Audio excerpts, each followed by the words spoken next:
Bueno, hola a todos. Nos vemos un día más en un capítulo nuevo. Ya sabéis que a mí me gusta buscar profesionales especializados y voy contactando y esta vez pues ha querido participar de una entrevista a Maya Ciaurrí, que ella es psicoterapeuta especializada en MDR, TCA, trauma y ansiedad.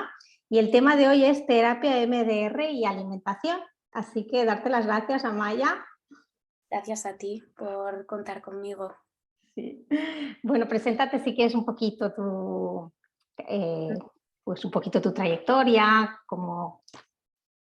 Vale, pues como bien ha dicho, soy Amaya, soy psicóloga general sanitaria y bueno, empecé hace unos años a trabajar en consulta privada y bueno, después de terminar el máster general sanitario, ¿no? Empecé a buscar pues alguna formación, empecé a hacer diferentes formaciones hasta encontrar el MDR, que es como el que más me vibra a mí, ¿no? Y durante toda esta trayectoria, bueno, empecé a trabajar en terapia online con No sé qué cenar y también en Pamplona empecé con unos nutricionistas, ¿no? Entonces al final el núcleo principal de mis pacientes son con trastorno alimentario, que me ha gustado desde siempre, ¿no? Desde la carrera me ha gustado esta temática, así que estoy encantada de trabajar con este tipo de personas. Muy bien.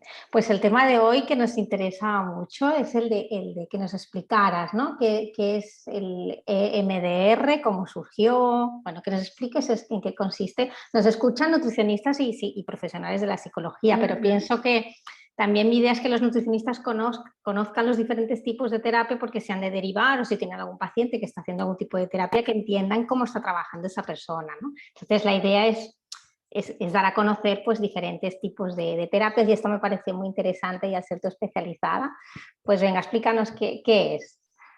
Vale, pues el MDR, como dicen sus siglas en inglés, es reprocesamiento y desensibilización mediante movimientos oculares.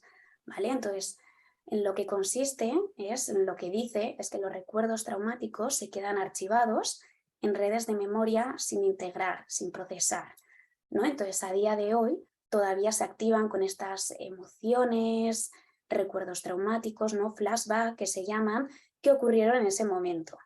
Entonces, lo que se trata terapéuticamente son esos recuerdos traumáticos, esos hechos o eventos que han contribuido a la sintomatología actual, ¿no? Entonces, quería decir aquí, ¿no?, que el MDR no es un recurso, no es una técnica, ¿vale? Es un abordaje terapéutico, ¿vale? Que muchas personas lo que se piensan es que consiste únicamente en los movimientos oculares, pero esto es simplemente una parte de todo el abordaje, ¿vale? Es mucho más que eso. Vale, sí, porque se puede interpretar como si fuera la técnica concreta, lo que más llama la Ujú, atención es lo del movimiento ocular, ¿no? Que creo que es lo que más claro. llama, pero es un modelo de psicoterapia, es todo un proceso de psicoterapia, quieres decir. Eso es, eso Vale. es. Los movimientos son simplemente una parte, ¿no?, de todo el abordaje. Vale. Y un poco, ¿crees que está ahora más, porque más o menos desde cuándo se utiliza este tipo de terapia? ¿O ahora está más presente, quieres decir, o se escucha más hablar de ella? Ujú. Yo creo que ahora se escucha más porque se está como expandiendo más, ¿no? Pero Francine Shafiro, que fue la que inventó este tipo de terapia, lo descubrió en 1987, ¿vale? Que parece lejos, pero en realidad es cerca, ¿no? Por eso ahora es como que se está poco a poco expandiendo más. Y lo descubrió de manera fortuita, ¿no? Paseando por el bosque, se dio cuenta que cuando recordaba eventos de su vida, de su pasado, realizaba estos movimientos sacádicos y esto hacía que ese recuerdo se procesara de una manera más adaptativa, ¿no? Entonces empezó en modo de investigación a aplicarlo a sus pacientes y se dio cuenta en pacientes que habían pasado eventos traumáticos, pues que conseguían este procesamiento más adaptativo de ese hecho. Porque, ¿qué sería, por ejemplo, el, tra- el tratamiento en concreto? Porque el tema, por ejemplo, el tema del movimiento ocular, ¿en qué consiste? Es lo que más curiosidad a lo mejor. ¿Qué Ujú. es esa técnica, por ejemplo? Bueno, pues consiste en, mediante la imaginación, revivir con mayor detalle posible ese evento traumático que ha contribuido a la sintomatología actual, y mediante los movimientos oculares lo que se hace es que, como he dicho antes, ¿no? Estos eventos se quedan en redes de memoria sin adaptarse, sin integrarse. Entonces lo que hace con los movimientos oculares es que pase a una red de memoria más adaptativa, ¿no? Entonces que a día de hoy, cuando recuerdes ese evento, no lo recuerdes con este malestar, que no haya flashback, ¿no? Esas emociones negativas, esas cogniciones negativas, ¿no? Ya consigues tener como una autoevaluación más positiva sobre ti misma en ese evento, ¿no? Por ejemplo, en mujeres de violencia sexual, ¿no? Consiguen recordar ese evento sin sentir esa culpabilidad, que es muy común, ¿no? En este tipo de trauma, o sin revivir con ese malestar, esa angustia, ¿no? Lo siguen recordando, ¿vale? Porque no se olvida, pero lo pueden recordar de una manera, bueno, como una experiencia más negativa que han pasado en su vida, pero sin que a día de hoy se revivan estas emociones y cogniciones que ocurrieron en ese momento. Es peculiar, es curioso, ¿verdad que sí? Porque es una Sí. manera de trabajar que no es, entiendo yo, como más racional, que a veces relacionamos la psicología con lo racional, ¿no? Con procesar, y aquí veo que la persona ha de recordar, por lo que tú explicas, ha de recordar el hecho o el suceso, y entonces se trabaja a partir de, si lo he entendido bien, ¿no? De Eso es, sí, con que los movimientos oculares, y lo que hace el cerebro es ir procesándolo. entonces lo procesa de una manera diferente para que la persona lo viva diferente. Eso es. Y hay resultados que sí, supongo que está, bueno, que es una tipo de terapia avalada, ¿no? Científicamente, supongo que por los resultados, ¿no? ¿Qué experiencia tienes tú? Bueno, a mí los resultados la verdad que son maravillosos, ¿no? Y son muy potentes, y a veces las personas se sorprenden, ¿no? El otro día me dijo una persona de que se sentía rara porque recordaba ese hecho, pero que no se sentía mal, ¿no? No tenía esa emoción negativa. Yo le expliqué, esto es lo que hace el MDR, ¿no? Y se quedó sorprendida y dijo, no me esperaba poder recordar eso de una manera en la que ya no me genera esa emoción negativa, ¿no? Lo tengo ahí, es un evento que ha ocurrido, pero no con esta emoción tan fuerte, ¿no? Tan potente. Y cuando hablamos de trauma, ¿qué significa trauma? Vale, pues según el DSM-5, ¿vale? Para que haya un trastorno de estrés postraumático, hace falta que haya una exposición a muerte, ¿vale? Una lesión grave o violencia sexual, tanto real como de forma de amenaza, y propia o a un allegado muy cercano, ¿no? Una muerte de un ser querido puede contribuir a un trastorno de estrés postraumático si el duelo no se va procesando, ¿no? Pero existen otros tipos de trauma también, como por ejemplo el trauma por omisión, el no recibir cariño, ¿vale? O traumas por abusos físicos, sexuales, psicológicos, que sería, por ejemplo, el adoptar un rol en el que no estamos preparados, ¿no? Esto es muy común en familias en las que uno de los dos cuidadores fallece, y normalmente el hermano o la hermana mayor adopta el rol de padre o madre, ¿no? Y son niños de 8, 9, 10 años que están actuando desde este rol de padre, de cuidador, cuando realmente su rol tiene que ser de niño o niña, ¿no? Y vivir su infancia de una manera, bueno, pues como los demás niños, ¿no? Esto sería un trauma eh, psicológico, ¿no? Y luego están los traumas emocionales, que serían, bueno, pues las descalificaciones, ¿no? Insultos, eres tonta, no vales, ¿no? Que al final le dices eso a una persona de pequeño y se lo va creyendo, ¿no? El cerebro de un niño absorbe lo que ve y lo que oye. O también gritos. Esto también sería trauma emocional, ¿no? Podría ser que al final fuera un trauma emocional. A lo mejor la palabra trauma se relaciona a lo mejor con 2 o 3 hechos más. Y quiero decir que trauma nos podemos haber expuesto muchas personas en situación, ¿no? Que trauma puede parecer que sea como algo muy extremo, ¿no? Como más, pero por lo que tú estás explicando, pues casos que a lo mejor a priori no se consideran, pero sí que se le considera, ¿no? Se le utilizaría la palabra trauma para referirse a ellas. Vale. Claro, también dependiendo de la vivencia de la persona, ¿no? Igual una persona desde el colegio, su padre, madre, profesores, ¿no? Le van diciendo no vales, no vales, no vales, eres tonto, eres tonta, pero lo procesa eso adecuadamente, llega a la adultez y eso no le supone un problema, ¿no? Entonces no se considera trauma. Claro. Pero si lo que te pasa hoy en día, ¿no? La sintomatología que tienes hoy en día viene de estos hechos, de estas descalificaciones, ¿no? Y tú lo vives como recuerdas como un profesor en clase de matemáticas te dijo que no vales para estudiar, tú te lo crees y lo vives eso con esas emociones, con esos pensamientos negativos de ese momento, entonces sí que se consideraría trauma. Vale, qué interesante. Y en relación a la alimentación, que es un poco este podcast, este tipo de terapia con alimentación, hablaríamos de TCA o problemas de alimentación que a lo mejor no llegan a ser TCA. ¿Qué experiencia tienes? ¿Cómo no?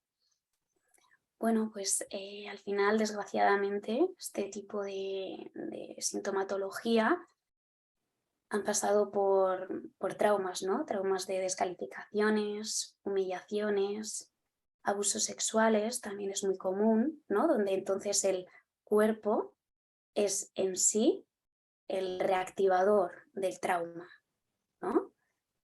Y al final la comida es una forma de compensar todas estas experiencias traumáticas. Entonces con el MDR lo que se hace es procesar estos hechos, estos eventos traumáticos para llegar a un momento en el que la comida se regula y ya no tiene esta forma compensatoria por las experiencias traumáticas. Es la función que está teniendo la comida, ¿no? Eso es. Diríamos. Vale. Y en TCAs en concreto, también estás especializada en TCA. Sí. Y os encontráis, no sé si hay estadísticas que relacionen, ¿no? El tanto por ciento de personas que padecen TCA que hayan vivido una situación de trauma. ¿Hay una relación? ¿Hay asociación? ¿Crees que...? Sí que hay asociación y relación bastante alta, ¿no? Como he dicho, desgraciadamente es muy común, tanto de abusos sexuales, ¿no? En la infancia, adolescencia, como estos traumas que he comentado antes de humillación, ¿no? De trauma emocionales, descalificaciones, ¿no? Entonces al final, para tú sentirte que vales, ¿no? Lo haces mediante el físico, mediante el cuerpo, ¿no? Y en abusos sexuales es una manera de, me han hecho daño a mi cuerpo, me siento sucia, ¿no? Entonces maltrato mi propio cuerpo, ¿no? Mediante la comida. ¿Y el tratamiento de MDR cuánto tiempo es? Más o menos, ¿qué duración tiene? Bueno, duración, voy a decir la palabra típica que más nos gusta a las psicólogas, ¿no? Que es depende. Claro. Pero porque, claro, depende de muchos factores, ¿no? De la persona, del ritmo, de la persona, del tipo de trauma, cantidad de traumas, ¿no? Pero lo que se ha visto en investigación es que para traumas simples se necesitan alrededor de entre 3 y 6 sesiones, ¿vale? Para un trauma simple. Para traumas múltiples, 12 o más, ¿vale? Alrededor de 12. Pues, dependiendo, como he dicho, del ritmo, del tipo de trauma, de cómo se vive hoy en día el trauma, ¿no? De esta reexperimentación, pero más o menos los datos, eso es lo que nos dicen. Traumas simples, 3-6 sesiones, traumas múltiples, alrededor de 12. Y el MDR que decías que es un conjunto, parte del tema de que se trabaja el movimiento ocular, que es decir, que se le hace a la persona hacer unos movimientos, es así, lo entiendo bien, Sí, es así tal cual, se le dirige a la persona para que haga unos movimientos oculares. eso es mediante los dedos, Ajá. quieres que siga tus dedos y haces movimientos oculares. Vale. En personas que tienen dificultad ocular o a veces con las lentillas, ¿no? que puede pasar dolor, pues existen otros tipos de movimientos oculares, otro tipo de técnicas, ¿no? que sería el tapping, que es tocar mediante toques, o mediante sonidos bilaterizados, ¿vale? Con unos auriculares, escucha un tono en un lado y otro tono en el otro. Y esto entiendo que no se lo puede aplicar una persona, autoaplicarse una persona, ¿no? Que si no, a lo mejor No. habrá alguien que te dirá, bueno, pues esto se podría llegar a ser autoaplicable, no, ha de ser dirigido lógicamente por un profesional. Claro, Eso es, sí, es muy peligroso que se haga una misma persona porque al final el MDR lo que tiene es un protocolo, ¿no? Y hay que seguir ese protocolo. Entonces, claro, si la persona dice, bueno, pues esto me lo hago yo en casa, pero hay que seguir todo el protocolo, no es muy peligroso porque al final puedes abrir una herida, ¿no? Y que se queda abierta. Y lo que hacemos en terapia es cicatrizar la herida, ¿no? Que se quede ahí. Eso ha asistido, ha pasado, pero está cicatrizada. pues de aquí la importancia, ¿no? Que se trabaje en equipo, nutricionistas y profesionales de la psicología, por lo que explicas, ¿no? Ujú. ¿Qué les dirías alguna recomendación o qué les dirías a los nutricionistas o profesionales de la psicología que nos escuchan?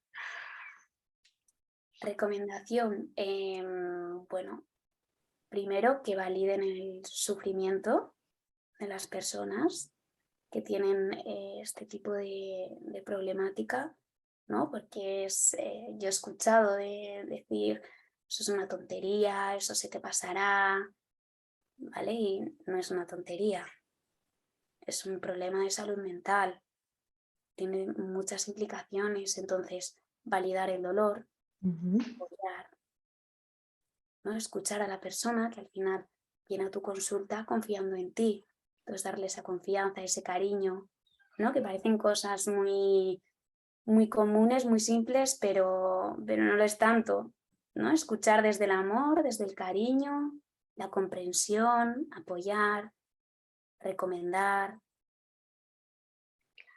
Porque a lo mejor se piensa que minimizando estas, ¿no? Si como profesionales no nos vamos formando en cómo hacer un buen acompañamiento, ¿no? El utilizar técnicas que te salen de manera natural, te puede salir Ujú, minimizar y lo que estás haciendo, ¿no? Es todo lo contrario. Si minimizas, no sería un poco la recomendación que has claro. dado tú. Ujú. Sí, que muchas veces, claro, el minimizar lo hacemos también con todo nuestro cariño, ¿no? De que vamos a quitarle importancia a esto que es una tontería, pero no es una tontería. Entonces lo que le estás haciendo a la persona es hacer que piense que no vale, ¿no? Y quizás ese sea su pensamiento central y no, eso es una tontería, ya verás cómo con el tiempo vas a mejorar y realmente estamos minimizando y le estamos maximizando ese dolor, ¿no? Y culpabilizándole a la persona de si es una tontería, es mi culpa que esté así. Y si un nutricionista quiere derivar, ¿cómo podría hacer esa derivación? ¿Alguna ayuda que le puedas dar? Porque a lo mejor la persona que tienes delante, como es un tipo de terapia, quiere decir que las personas, el psicólogo es un tipo de terapia que a la persona le puede chocar, al paciente me refiero, ¿no? Si el nutricionista quiere derivar a este tipo de, no sé si te has encontrado que el nutricionista diga, pero yo cómo le explico, ¿no? A esta persona, ¿cómo Ujú. será? Sí, y además es muy típica esta derivación, ¿no? Que personas con esta problemática vayan a nutricionistas, ¿no? Porque al final es la punta del iceberg. Entonces van a nutricionistas, el nutricionista se da cuenta que hay muchas otras cosas detrás, Ujú. ¿no? Entonces yo lo que he preguntado y me han comentado es simplemente explicarles, mira, yo puedo llegar hasta aquí, pero yo creo que lo que te pasa, ¿vale? Va mucho más allá, tiene Ujú. implicación emocional, psicológica, entonces te recomendaría, si quieres, bueno, pues que puedas ir a una consulta con una psicóloga, ¿no? Y que te pueda ayudar en estos temas en los que yo no llego, ¿no? Yo no puedo llegar hasta allá. Y las personas, la verdad, que lo acogen genial, Vale. Y aunque porque sea realmente una son técnica así, conscientes. y aunque sea una técnica, sí que puede parecer como, ¿no? Que a lo mejor el paciente diga, "Ay, esto es muy raro, que me hagan hacer movimientos, ¿no? Ocular, por ejemplo, entre otras cosas, Ujú. ¿no? ¿Te has encontrado que a lo mejor a las personas les cueste querer seguir un tipo de terapia así o no. Sí, claro, yo hago este tipo de abordaje, ¿no? Dependiendo de la persona. Yo siempre les explico, ¿no? Yo TCAs también trato de otra manera si la persona no quiere empezar con MDR. Yo les explico. Hay personas que ponen pues caras raras, que dicen, pero eso como que movimientos, pero eso es hipnosis, pero ¿qué me vas a Claro. hacer, no? Y es como, mira, yo te lo dejo sobre la mesa, me gustaría que buscases en internet información, tal, y el siguiente día lo hablamos. Si me dices que sí, genial, y si no, seguimos como estamos hasta ahora y no hay ningún problema. Muy bien, no te has encontrado mucha resistencia si se explica bien, ¿no? ¿En qué Ujú. consiste? Claro, hay que explicarlo muy bien. Sí, hay que explicar. Y profesionales de la psicología que nos escuchen para formarse en MDR, entiendo que es una formación especializada. Ujú. Es Mediante el Instituto de MDR español, vale, eh, está ahí la formación que es homologada, vale, ¿vale? Homologada por Europa y por Estados Unidos, por América. vale, para poder ¿no? ejercer y utilizar este tipo de terapia hay que Ujú. especializarse. Eso es. Vale. Luego también siempre os pregunto que recomendéis algún libro. Vale, yo soy muy lectora, entonces un libro me resulta muy difícil escoger un libro, pero voy a recomendar un libro bueno, uno de los libros que he leído este verano, que me encantó, y es El caso de Alaska Sanders, de Joel Dicker. Ujú. ¿Vale? Este tipo, novela. Si me dejas recomendar otro libro, Venga, estaría genial. perfecto, otro, sí. Vale. Pues también recomiendo Supera tu pasado de Francis Zafiro. Vale. Zafiro es la que es la persona que creó el MDR, ¿no? Eso Ujú. es, sí. Que explica un poco este abordaje, ¿no? Y yo recomiendo a todos los pacientes que empiezan con MDR que lo vayan leyendo, ¿vale? Porque ayuda mucho a ir ellos viendo qué es lo que les ha ocurrido en el pasado, que ha contribuido a la sintomatología actual, explica el proceso, ¿no? Entonces se van también como relajando de, vale, esto es lo que vamos a hacer, tiene sentido. Vale, muy bien, genial. ¿Y alguna película? También me gusta preguntaros. Mm,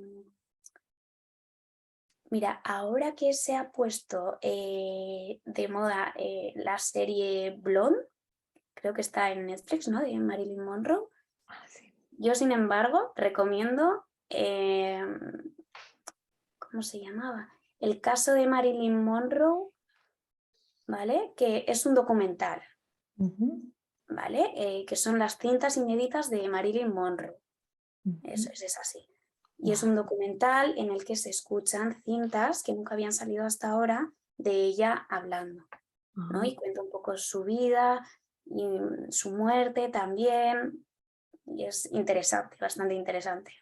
cintas documentales se llaman, no es el Ujú. de ahora de Netflix, ¿no? Quieres decir que he oído alguna crítica de esta, de lo Sí, último. Hay que sí, decir. porque al final Blonde aparecen cosas que Mm, no son reales, no ocurrieron en su vida y sin embargo este documental es un documental biográfico. ajá. Entonces, Y dónde me has dicho que lo encontramos? Em, pues yo te diría que está también en Netflix. Netflix también. Vale, Sí. perfecto. Ujú. Salió hace varios meses. Vale, perfecto. Sí. Y antes de pasarme ya un poco a la última pregunta, que ya vamos acabando, en tu consulta estás especializada en TCA, comentabas, o abordas Ujú. otro tipo o te especializas en TCA. Abordo ¿Cómo? también ¿Sí? otras problemáticas, así como ansiedad, Vale. problemas de pareja, ¿vale? Ujú, No los dos, sino una de la pareja, ¿vale? También tengo formación del máster, hice mención en terapia familiar y de pareja, ¿vale? ujú. Pero no me han llegado parejas de momento, solo me llega una de las partes, entonces abordo a esa persona, ¿no? Ansiedad, emociones, Vale, traumas. vale, interesante, muy bien, vale. Pero quiero decir que en TCA el MDR se está relacionando con TCA, ¿no? ¿Tengo entendido un poco o no? hay como una relación en que se está diciendo, es un tipo de terapia que se aconseja en casos de TCA, ¿verdad? Vale. Y hay investigación reciente sobre ello. Sí, de que relaciona, vale. Sí, sí, igual te pediré luego, si tienes alguna, que me mandes por correo y lo compartiría en Instagram, si alguien quiere pues, ver qué investigación es la que hace, digamos, la relación entre este tipo de terapia y TCAs y trastornos de conducta alimentaria. Y luego también siempre os pregunto, para ir finalizando, ¿algún profesional o qué tema crees que estaría bien que abordáramos para este podcast, bueno, estas entrevistas que van escuchando profesionales, que el objetivo es ir conociendo, ¿no? Cómo vamos trabajando, ¿no? Nutricionistas, psicólogos, ¿qué tema crees que estaría bien? Bueno, pues tema, yo creo que estaría bien el tema de la psicobiota, ¿vale? Que yo no estoy muy puesta en ello y me interesa bastante, he estado leyendo, ¿no? Esta relación entre intestino-cerebro, Sí. últimamente está bastante en auge. Y luego como profesional te recomendaría a Paula Martín, ¿vale? Para que hablase un poco sobre la psicoterapia integrativa humanista. He leído cosas también hace poco de esta visión. Integrativa humanista. Vale. Perfecto. Sí, mi idea es ir viendo que podáis ir compartiendo en distintas entrevistas distintos modelos psicoterapéuticos, porque así se va conociendo directamente de la persona que lo hace, que lo pueda explicar y así pues es la mejor manera de conocerlos, porque hay muchos enfoques y escuelas y esto es lo que a veces, pues bueno, va bien conocer un poquito de cada.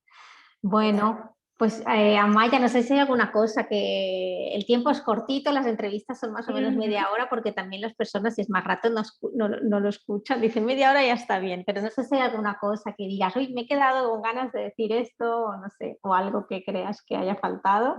Simplemente agradecerte que te hayas puesto en contacto conmigo y me hayas dado esta oportunidad de explicar en qué consiste este abordaje. Muy bien, pues muchísimas gracias, Amaya. Y bueno, yo me despido de todos vosotros hasta el siguiente capítulo, ¿vale? Que vaya muy bien. Adiós. Adiós.